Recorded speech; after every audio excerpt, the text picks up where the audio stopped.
Subscribe చేసేటప్పుడు పక్కనే ఉన్న గంట సింబల్ ను నొక్కి యాక్టివేట్ చేసుకోండి. ఆల్రెడీ సబ్స్క్రైబ్ చేసిన వాళ్ళు కూడా దయచేసి బెల్ బటన్ ను యాక్టివేట్ చేసుకోండి.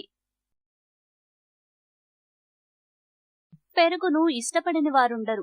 ఏ కొంతమందో పాలు, పెరుగు, పాల పదార్థాలు అంటే అయిష్టత చూపుతారు. కానీ చాలా మంది పెరుగు ఇష్టంగా తింటారు. సమ్మర్ వచ్చేసింది, పెరుగు, మజ్జిగ ఉంటే చాలు అనుకునేవారు ఉంటారు. కానీ పెరుగును కేవలం అన్నంలో మాత్రమే తినకుండా ఈ పదార్థాలతో కలిపి తింటే ఎన్నో ఆరోగ్య సమస్యలకు చెక్ పెట్టొచ్చు. పెరుగులో తేనె కలిపి తీసుకుంటే కడుపులో ఉన్న అల్సర్లు మటుమాయమైపోతాయి. ఈ మిశ్రమం యాంటీబయాటిక్ గా పనిచేస్తుంది. దీనివల్ల శరీరంలో ఉన్న ఇన్ఫెక్షన్లు వెంటనే తగ్గుతాయి. కొద్దిగా జీలకర్రను తీసుకుని పొడి చేసి దాన్ని ఓ కప్పు పెరుగులో కలుపుకుని తింటే త్వరగా బరువు తగ్గుతారు. కొద్దిగా నల్ల ఉప్పును తీసుకుని బాగా పొడి చేయాలి. దాన్ని ఓ కప్పు పెరుగులో కలుపుకుని తాగాలి. దీంతో జీర్ణ సంబంధ సమస్యలు దూరమవుతాయి. ప్రధానంగా గ్యాస్, అసిడిటీ వంటివి తగ్గుతాయి. కొద్దిగా పెరుగు చక్కెరలో కలుపుకుని తినాలి. దీంతో శరీరానికి వెంటనే శక్తి అందుతుంది. మూత్రాశయ సంబంధ సమస్యలు కూడా పోతాయి. పెరుగులో కొంత పసుపు, కొంత అల్లం కలిపి తినడం వల్ల ఫోలిక్ యాసిడ్ శరీరంలోకి చేరుతుంది. ఇది చిన్నపిల్లలకు,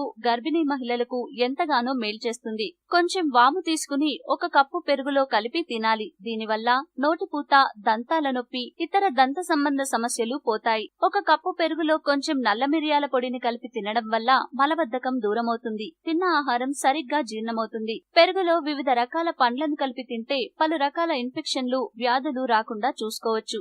శరీర రోగనిరోధక వ్యవస్థ పటిష్టమవుతుంది. పెరుగులో కొన్ని ఓట్స్ కలిపి తినాలి. ఇలా చేయడం వల్ల మంచి ప్రోబయోటిక్స్, ప్రోటీన్లు లభిస్తాయి. ఇవి కండరాల పుష్టికి దోహదం చేస్తాయి. పెరుగులో ఆరెంజ్ జ్యూస్ కలిపి తీసుకుంటే శరీరానికి తగినంత విటమిన్ సి లభిస్తుంది. ఇది కీళ్ల నొప్పులను తగ్గిస్తుంది. వృద్ధాప్య ఛాయలను దూరం చేస్తుంది.